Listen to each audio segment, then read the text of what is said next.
networking? It's probably one of the most important dimensions of the Global Forum, is that over and above all of the panel discussions that you see happening in formal meeting rooms, you're seeing groups of people getting together over coffee in a corner to talk about business, to talk about collaboration.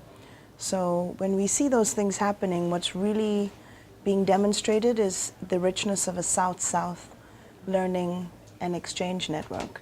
Do you think this is a symptom or a sign of something bigger going on in the world, like after the crisis, people realizing that other values, bottom-up strategies are worth rather than, top-down decisions and autocratic strategies? Definitely. I think that there was a report commissioned by the Kaufman Foundation, which is a foundation in the United States, that studied the sustainability of small business. And a report that it put out in 2009, this year, showed that in the time of economic crisis, sustainable businesses really can grow. And while larger corporations tend to shed workers, small and medium enterprises don't have that luxury. So they figure out ways to maintain jobs, but to economize. And the report also showed that of the top Fortune 500 companies, a significant percentage of those were born out of times of economic difficulty, which is when ingenuity is at its strongest. But I think apart from the economic crisis, what we're seeing here is a movement, but it's a movement of the transfer of knowledge and of experience South-South.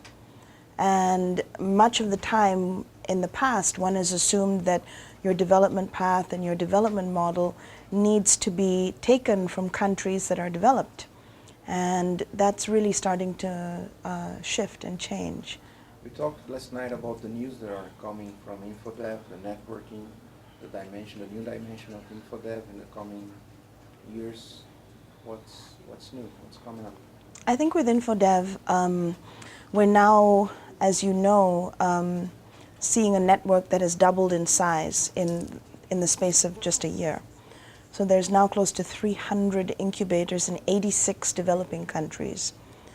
And for that reason, it's very difficult to use one or two words to describe this network, because we have countries that are as rich and diverse as Brazil, but countries that are extremely poor, countries that are extremely small, and we have incubators from all of them basically coming into our community. So it's hard to do trends that apply to every and all incubators within the network, but I can tell you this. I think that coming up in the years ahead, one of the trends I see is that incubation is going to be experimented with more closely in the context of specific sectors. So for example, if you want to incubate, how do you do this really, really meaningfully in agriculture? Let's think about technology as a tool in the agriculture sector and incubate businesses that are technology-enabled agribusinesses, mobile applications, clean technology. I think incubation is going to be sort of like that additional tool that grows clusters.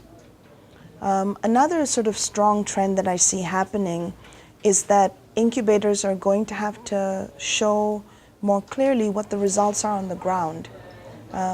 This is another way of saying impact assessment is going to be important. So one of the things I think we're going to see more and more of is not just conversations between incubators, but understanding and tracking the path that the companies that they've incubated are taking. How many of them are still in existence 1 year after graduation? How about 3 years? How about 5 years?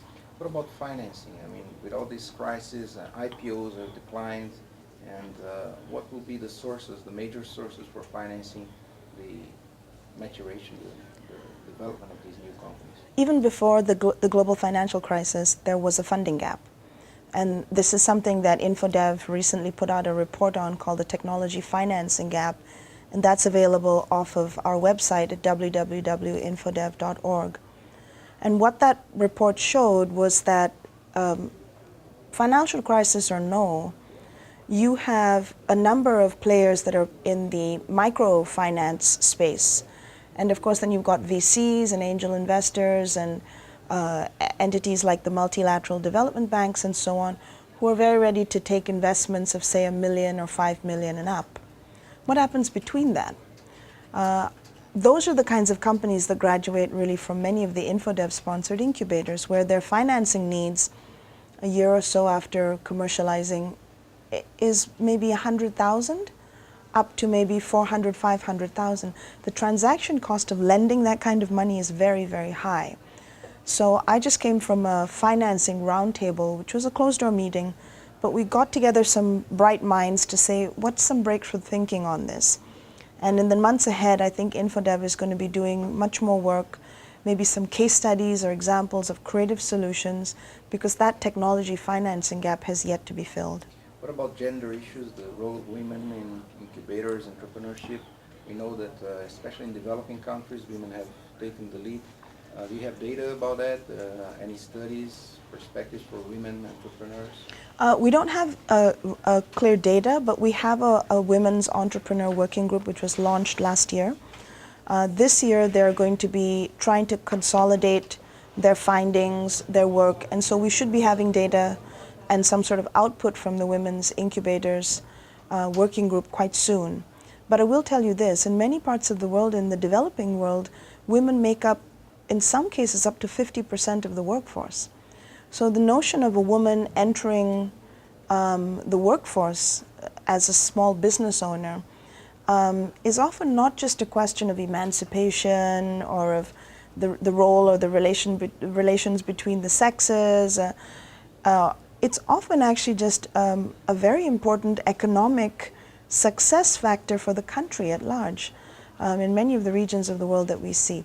So this is one area where I think we're really, going to be doing far more work on the role of women entrepreneurs in their specific countries, but more broadly as macroeconomic income generators. Well, last question, well, actually a last statement. Want to put on the record and a final message for those who will watch this video in the weeks, months, and years to come? I would just say www.idisc.net, which IDISC, and www.infodev.org. If you go to these sites, you will see in web-based format a huge and very diverse grassroots movement, which is what InfoDev's incubator network is about. And as the program manager, it's very hard for me to summarize all of that because most of the activity doesn't take place with me, it takes place within the network. So sign up and be part of that community and you'll see the changes happening across the developing world. You have a roundtable now on mobility? Yes, I do. We'll broadcast you. Good, I need to get mobile. Thank you.